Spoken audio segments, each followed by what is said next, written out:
Saan na naman po kaya pupunta ang inyong mamshi at aurang-aura? At wag po kayong bibitaw dahil sa video na ito ay ipapakita ko sa inyo ang isa sa mga buwis buhay na hanap buhay ng mga tao dito sa probinsya. Gumising nga po pala tayo ng maaga para lang dito. Kaya nyo po bang hulaan kung anong mga puno iyan?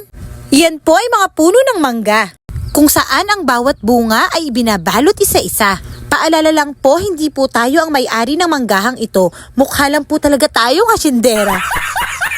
At maichika ko lang din na tito ko nga po pala ang nag-aalaga at nagpapabunga ng manggahang ito. At sila po na mga nagbabalot ng manggahang ito ay galing pa sa Davao.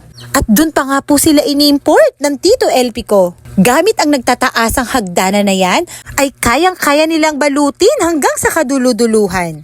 At kinuhanan nga po natin ng malapitan. At ito nga po ang kanilang armas, papel at stapler. Mukhang madali kung titingnan. Pero alam nyo po ba na hindi ito birong trabaho? Pero dito sila kumikita kaya hindi sila natatakot sumugal. At kung nagtataka man kayo kung bakit kailangan nilang ibalot ang maliliit na butil ng mangga, ito po ay para mabigyan ng proteksyon ang mga butil ng mangga habang ito ay lumalaki. Sadya po kasing mabango ang mga butil ng mangga sa mga insekto.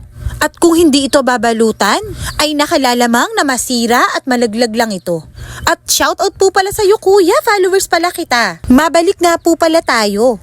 Isang buwan pa po pala ang kailangang antayin bago gumulang ang mga bunga ng mangga.